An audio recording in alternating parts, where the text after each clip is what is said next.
नमस्कार मित्रांनो, 14 ऑगस्ट 1947च्या मध्यरात्री आपण नियतीशी एक करार केला।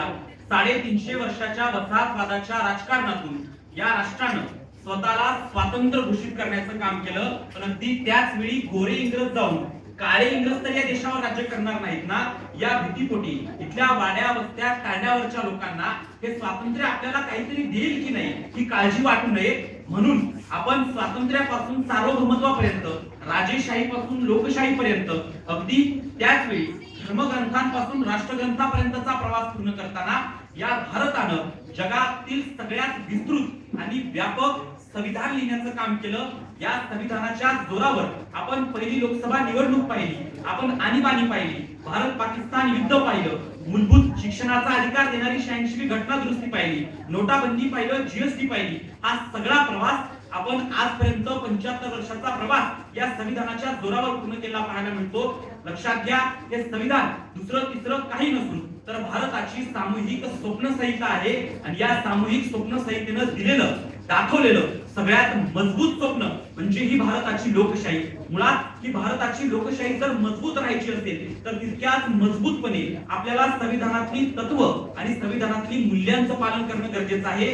कारण संविधान हा भारताच्या लोकशाहीचा आत्मा आहे। अगदी तोच विषय मांडण्यासाठी उभा आहे। नमस्कार, मी कार्तिक ज्ञानेश्वर दराडे विषय मांडतोय संविधान भारतीय लोकशाहीचा आत्मा। मुळात विषयाचा विचार करण्या अगोदर लोकशाही इतकी का महत्वाची आहे याचा विचार करताना लक्षात येतं की नेल्सन मंडेलांना लोकशाही मानवतावादी चळवळ वाटते, गांधींना लोकशाही समाजाची जीवनशैली वाटते, टॉकेविलला लोकशाही समता प्रस्थापित करणारी सामाजिक व्यवस्था वाटते, तर बाबासाहेबांना लोकशाही रक्तविरहित क्रांतीचं साधन वाटत असते। म्हणून तुमच्या आमच्या सगळ्यांसाठी ही भारतीय लोकशाही खरं तर जगण्याचा पाया आहे। मुळात ही लोकशाही काय करते तर या संविधान जे आपल्याला अधिकार देतं ते अधिकार राबवण्याचे काम ही लोकशाही करत असते। म्हणजे निर्भीडपणे बोलण्याचा असू द्या, निर्भीडपणे लिहिण्याचा असू द्या, निर्भीडपणे हक्क मागण्याचा असू द्या, आंदोलन उपोषण चळवळी करण्याचा अधिकार ही लोकशाही आपल्याला देत असते। ही बाब तुम्ही आणि लक्षात घेतली पाहिजे। म्हणजे निरंजन टकलेंना तपोवनाच्या वाचवण्यासाठी उपोषण करण्याचा अधिकार मिळतो, सोनम वांगचुक यांना लडाखचं संरक्षण मिळवण्यासाठीचा अधिकार मिळत असतो। अगदी त्याच वेळी धुळेश्वर कंडी नावाच्या रॅपरला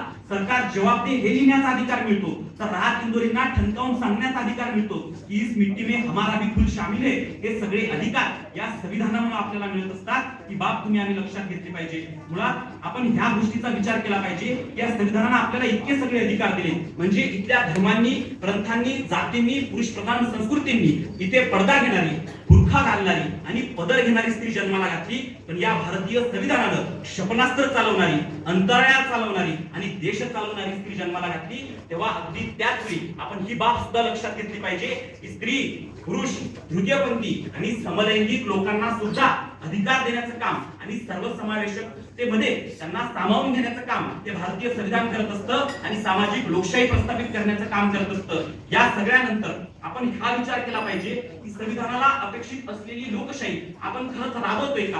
कारण लोकशाहीचं मंदिर असलेलं संसदेमध्ये एका बसला वंदे मातरमवर दिवसेंदिवस चर्चा केली जाते, पण अगदी त्याच वेळी ओडिशातल्या कोरापुटमध्ये मायनिंग मधून जे पाणी विषारी होतं ते विषारी पाणी तिथल्या सामान्य लोकांना प्यावं लागतं, त्यांची शरीरं सडायला लागतात। दिल्ली मधला AQI अजून सुद्धा कमी होत नाही, तो वाढतच जातो। तेव्हा हा देश सुजलाम सुफलाम आपण बनवू शकत नाही, हा इथल्या लोकशाही समोरचा सगळ्यात मोठा प्रश्न आहे। ही बाब तुम्ही आम्ही लक्षात घेतली पाहिजे। अमेरिकेसारखा परकीय देश आपण तेल कुणाकडून घ्यायचं आणि कुणाकडून नाही घ्यायचं हे ठरवायला लागतो। बांगलादेशवर 0% टॅरिफ लावतो पण भारतावर 18% टॅरिफ लावतो। तेव्हा संविधानानं दिलेला आपल्याला सार्वभौमत्व आपण नेमकं काय करतोय याचा विचार केला पाहिजे। देशाचे पंतप्रधान काय करतायत याचा विचार केला पाहिजे। नेमकं इथल्या कित्येक स्त्रियांवर बलात्कार केले जातात, कित्येक वंचितांवर, दलितांच्या हत्या केल्या जातात। तेव्हा या संविधानानं दिलेला आपल्याला कलम 15 नेमकं काय करत असतं याचा विचार करणं गरजेचं आहे।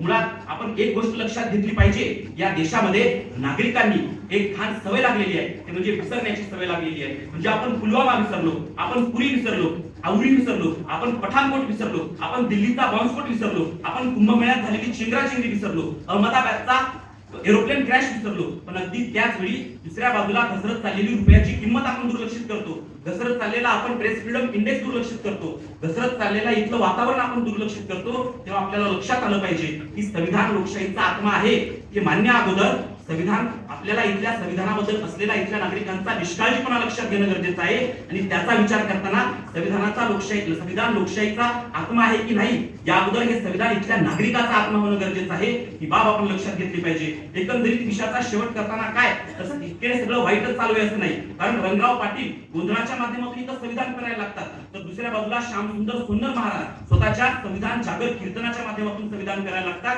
ही बाब देखील आपण लक्षात घेतली पाहिजे. हा नागरिक खरं तर लोकशाहीचे 4 स्तंभ असतात, पण मला वाटतं नागरिक हा लोकशाहीचा 5वा स्तंभ असतो. इथल्या नागरिकांना जितकं प्रगल्भ राहील तिथली इतकी लोकशाही प्रगल्भ राहील. म्हणून नागरिकांना काय केलं पाहिजे तर संविधानिक मूल्यांचं पालन केलं पाहिजे, संविधानिक तत्वांचं पालन केलं पाहिजे आणि या संविधानाला पाळण्याविरोधात, संविधानाच्या कायद्याविरोधात जी जी षड्यंत्र चालली, ज्या ज्या भिंती उभारल्या गेल्या, जे इथले सत्ताधारी वर्चस्ववादी लोक या संविधानाला संपवण्यासाठी, संविधानवाद संपवण्यासाठी जे षड्यंत्र करतायत त्या सगळ्या अलौकिक नियमांना आपल्याला तोडता आलं पाहिजे, ते आपल्याला तोडता यावं आणि इथलं संविधान अजरामर आहे, अजरामर राहील, हे राहावं इतकाच माफक आशावाद. शेवटी रॅपर रॉक्सनच्या शब्दात इतकंच की तू उभारलेल्या भिंती मी फोडायला आलोय, तू लिहिलेले नियम मी फोडायला आलोय. धन्यवाद.